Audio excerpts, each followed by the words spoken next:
since we met, there were other, I think, 2 success stories as well, people who came through the study group whom I work with and passed the exam. And in particular, we have Janqueshia, and I hope I pronounced your name correctly, and bear with me if I don't.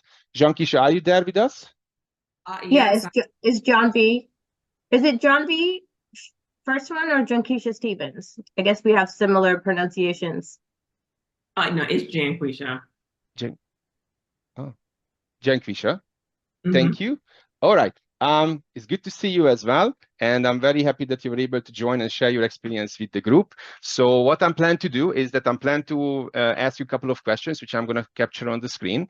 And after that, everyone can ask a question towards Janqueshia. Also, feel free to put it into the chat. But if you have a question, you can raise your hand. And in that case, we can go, one by one with the questions. So Janqueshia, altogether, I think within 10, 15 minutes, you're going to be able to finish. So you can go back to your busy schedule. Is that okay?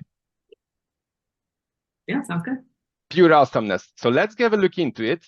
So when was your exam exactly? What was the date? So February 9th, last Friday. Ooh, very nice. And you went to the test center or you did it online? So it was proctored online. So I did it from home, from my desk. I scheduled it for 2 p.m. So yeah, I was finished like a little before 6 p.m.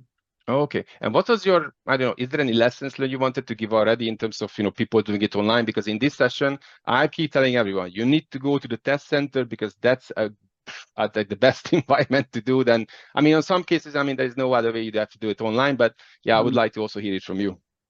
Okay. Most everyone I know went to a test center, and they all said the same thing. Oh, you should definitely go. You should go. So I'm like, I'll be fine. I'll just stay home where I'm comfortable. I work remote. So I figured it'd be easier. So I just took the day off, scheduled it for the afternoon so I could have a casual morning. Everything was fine. Setup was great. No tech issues.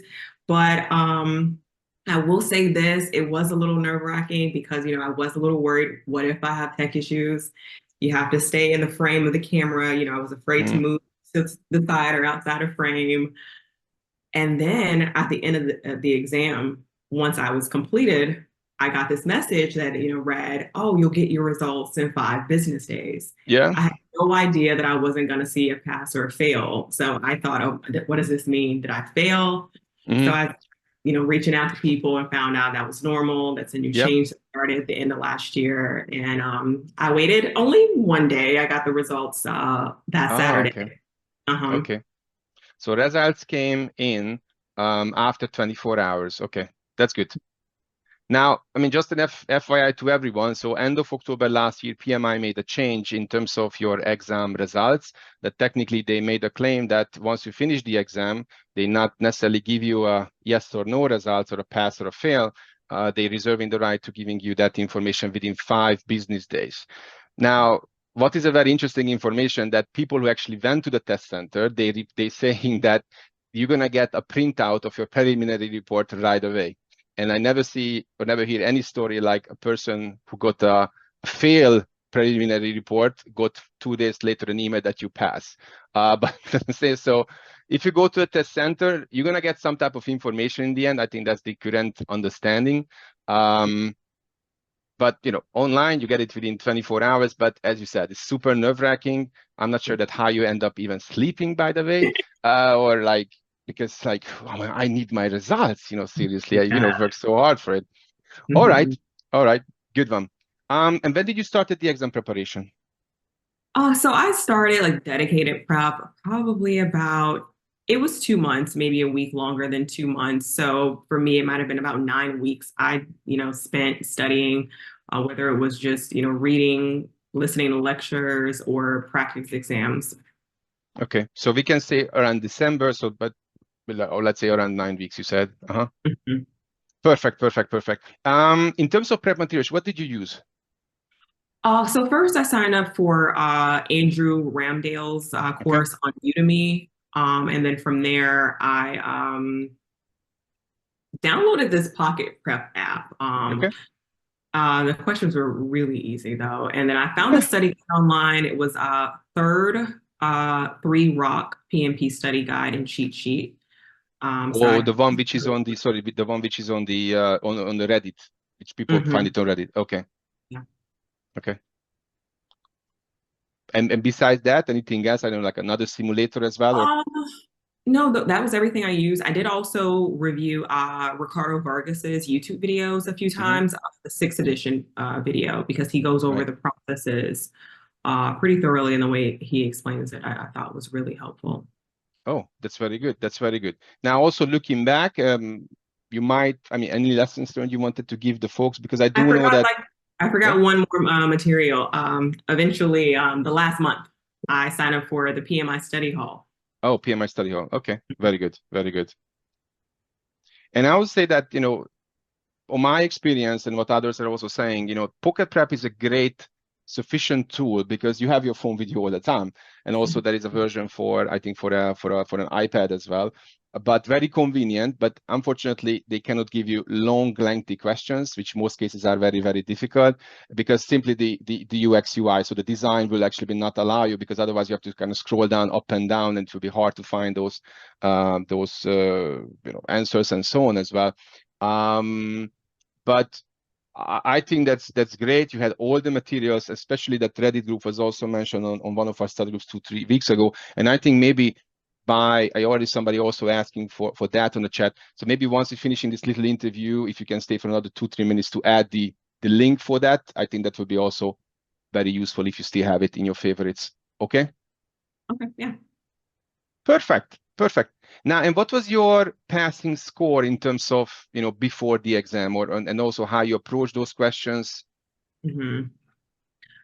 Ooh, so my first exam, you know, when I was studying, I probably was scoring around 50 to 60% on those practice exams. But before I took the exam, like the week before and the weekend before, I was at low to high 70s. Okay. And that was just 1 week before the exam? Okay. Yeah. So 1 week before the exam. So I would say that from 70 to 78%, maybe? Yeah, I think the highest I got was about it was a 78%. Yeah. Okay. And how many full mock exams you took before? I took 3. Okay. Yeah. 3 full, and that was all through study hall, right? 2 were through study hall. The last one was through the Udemy course Okay. from Andrew. Okay. Okay. And how did you, I mean, there's all the question that how difficult you find the study hall questions, because technically that is coming from the source, should have been the closest to the exam, right? Those were the most difficult questions. But through study hall, I took a lot more practice questions and practice exams before I took the like full length mock exams. And those questions were even harder, I felt. But there were 4 levels to the questions. There were easy, moderate, difficult, and expert. On the full length practice mock exams, most of the questions were about moderate to difficult. But the way the questions are structured, they were pretty hard. Right. And I think, you know, one comment to everyone on the call. So PMI will never admit that PMI itself, I mean, they categorizing the questions for the exam, but they actually do exactly the same what is in the study hall. Now, what does that supposed to mean? If you go into the PMI website and read through the exam content outline plus the handbook, it will explicitly telling to you that every exam is unique, which means that you're going to get different questions from the database, which are allowing a very specific passing rate, which unique for yourself. Now, what does that supposed to mean? You can get very difficult questions, expert level questions, as you mentioned. So the passing rate will be lower, or you can get more easier questions and the passing rate will be higher. Now, how I come to this conclusion, last year, October, I met 2 guys. Both of them got exactly the same results on the printout sheet, and then also in terms of, you know, the results, the exam details in terms of your task level, and what one guy failed, the other one, you know, passed. And they all were like kind of wondering why this can even happen. And, you know, the only conclusion we were able to come up is that because PMI categorizing those questions itself amongst themselves, but they never admitting to do so. Okay. Good, good. Have you had any strategy to do the questions on the exam beforehand? Because so what I mentioning on this call, that everyone should form a strategy that either you break down this 180 to a block of 60, 60, 60 questions, or a block of 90 questions, 90 questions, to ensure that you can adopt to a break, for example. Yeah, my strategy was definitely the 60, 60, 60. Okay. So after the first 60, I took a maybe 5-minute break. The next 60, I took a full maybe 8 minutes, and then knocked the last 60. Okay. That's good. That's good. That's good. Wow, I think that's brilliant information then, and also what your results are also backing up, because in this session I'm mentioning to everyone that we don't know the passing rate, so therefore the attitude or idea towards the PMP should be that the higher I score, the likelihood that I pass is also higher, which means that you're always shooting for an 80% passing rate or closer to an 80%. And so far, what the experience showed, technically everyone in the past 2 years, as soon as you get closer to that, you are passing the exam. Whereas you might see people on LinkedIn or even in Reddit or Quora putting different information in, but I mean, that's your own personal preference. But at the end of the day, if you really would like to be sure and not go for a second round, which nobody would like to, you really need to go as high as you can in terms of that score, just to be in a comfortable level to passing the exam. Excellent. Now, in terms of lessons learned, I actually been, I captured this, that you have to this frame within the screen, because that can be very intimidating, that you shouldn't look like too long to the right or too long to the left. I mean, I have to steer this camera all during the whole duration. But what are the lessons learned you can give to the people on this call today? I would definitely just say, use your resources, be consistent. What you were saying towards the end about feeling confident going in. So as long as you're scoring, I say over 75, 80%, like you were saying, but you're going to pass. You definitely want to go in feeling like you're going to score high so that you pass, because like you said, you have no idea what the score is that you need to hit. And I remember when I was taking the exam and the first 60 questions, the middle and the last section, I'm like, okay, I think that felt like a 70%. I think that one felt like an 80% section.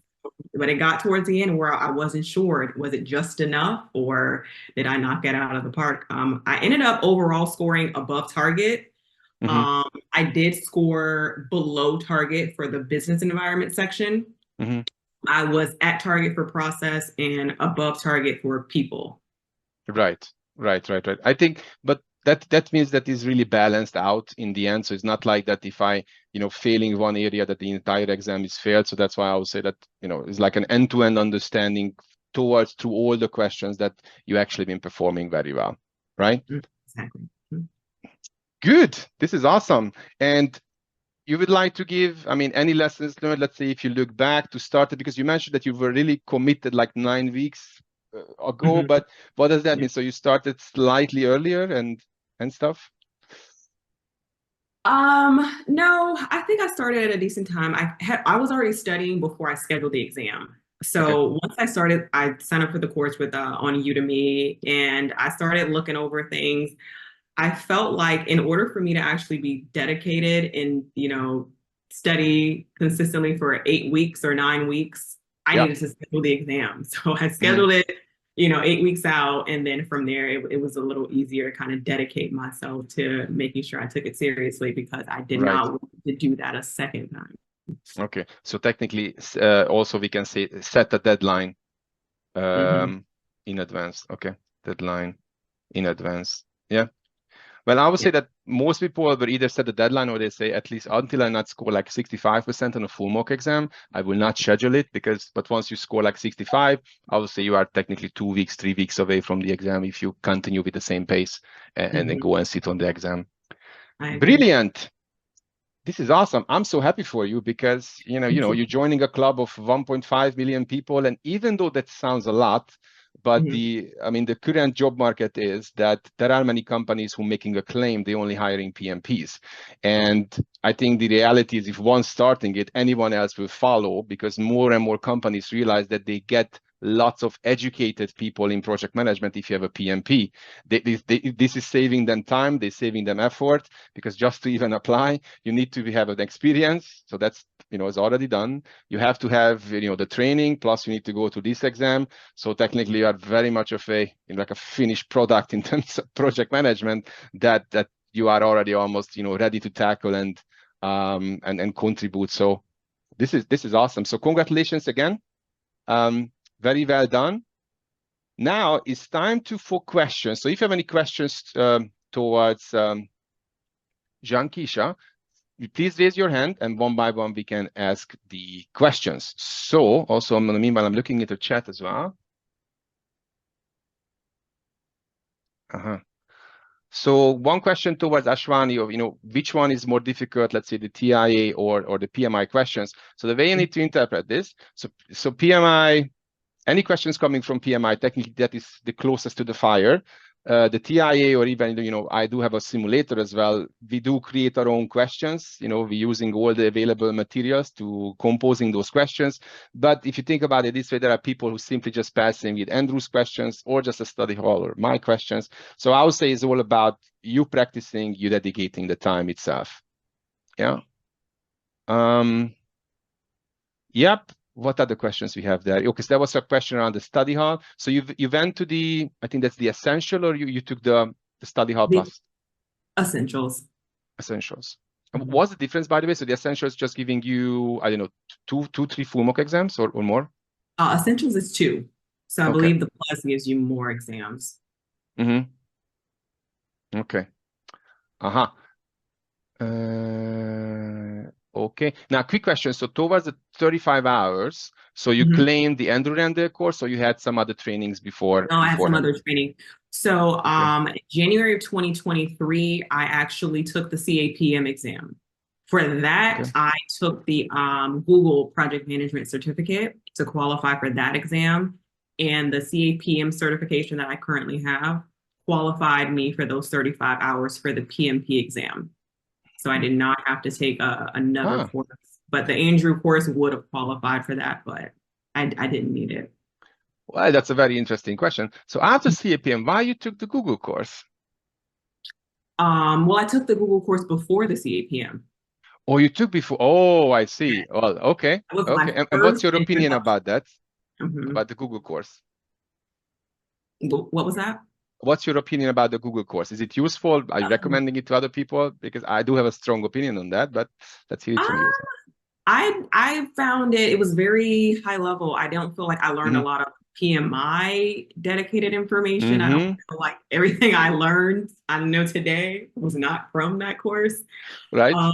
I feel like mostly what I got from it were like project initiation templates, so like SOWs, charters, and things like that. But as far as learning the PMI standard in Agile, no, I didn't get any of that from that course. I'm so glad you said that. Now, just to make a blur to everyone, does the Google course, if you are sitting on that, will count towards the PMP or even the CAPM? The answer is yes. Because PMI, for the 35 hours or 23 hours in case of CAPM, they never made the claim you need to have a dedicated prep course to apply.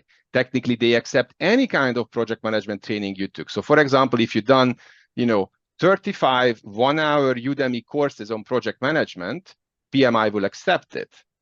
But please remember that the value of, CAPM, PMP, and the Google course, so Google is up here, PMI is up here, is actually up to the roof. And I mean, do not believe me, but if you go into a job search on LinkedIn, if you find a single job which is asking for the Google certificate over CAPM or PMP, you better show it to me, because at the moment, unless you're working for Google, you have a very little use of that Google certificate, unfortunately. Okay? All right. Now, one more question, and after that, I think, Janqueshia, I'll let you go, or you can stay on the session to answer a couple of more questions as well. How many calculation questions you had? That's my favorite, by the way. Oh, let's see. Okay, because I was scoring about 75 to 78% on the last mock exam, and then the practice questions. I did take some more practice questions the few days leading up to the exam, and there were sections where I was scoring 100% in the practice questions, and there were some where it was still in the 70s and 80s. But those were about 15 questions in each section, so it wasn't like I was No, I think the question is related to how many calculation questions you had on the exam, like earned value and stuff like that. Yeah, on the actual exam, complex, difficult questions. I would say, honestly, out of the 180 questions, to me, I felt like maybe less than 30. I remember about earned value calculation questions. Oh, you said earned value? Earned value, yeah. I had no earned value questions. I had mostly multiple choice. I had one PERT question, and then I had 2 drag and drop questions. Okay, so technically we can say in terms of calculation, you had one, which was the PERT calculation question. Now, one thing to mention, all of you, okay? The previous version of the PMP had 25 calculation questions. And that was the case. And so technically, everybody went into the idea that I learned the formulas, so I have 25 questions fixed in the bag, correctly answered. But the new exam, or the exam which is in place since 2021 January, has no longer asking you almost, the same amount of calculation questions which you had before. So what I'm telling you now already, if you're lucky, you're going to get 2. If you're not lucky, you're going to get 0, or even you're going to get 1. So what I'm trying to say here, if the calculations are stressing you out, I entitle you. You do not even doing it, and you're still going to pass the exam, because PMI realized that, there are more important things to learn towards the PMP. For example, like how you manage stakeholders, communication, leadership, and conflict management. Why? Because you do them both on Agile and Waterfall. So the idea of I know how to calculate budget at completion by heart, well, every company will teach it to you, by the way, or worst case scenario, you will Google it up. So you do not need to worry about it that much. So if it's stressing you out, I'm telling you, do not even do it. You mark as answer A and you move to the next one. So do not stress about it at all. All righty. So Janqueshia, I really appreciate you were able to come to this session. I know you were not part of the study group. Somehow this information was not in your network, but I'm glad you were able to come here and give us some feedback, because I think that's super valuable for everyone on the call. Congratulations again. This is a huge achievement. Very well done. And if you can stay maybe a couple of more minutes, then answering any questions on the chat or something might come up, I think that would be great. And I put your kind of LinkedIn kind of snapshot, so I guess people can also kind of contact you in case there is a question towards the PMP, right? Thank you. Yeah, I'll stick around for a few minutes. I'll look through the chat and then post that link in the chat as well. Excellent. Thank you very much for that, and congratulations. Thank Good you. stuff. I'm so glad that if you have someone who's coming in and sharing the experience. So this was great. Now let's move on the slides which I prepared. Now, in terms of you guys can set up a free call with me if you like.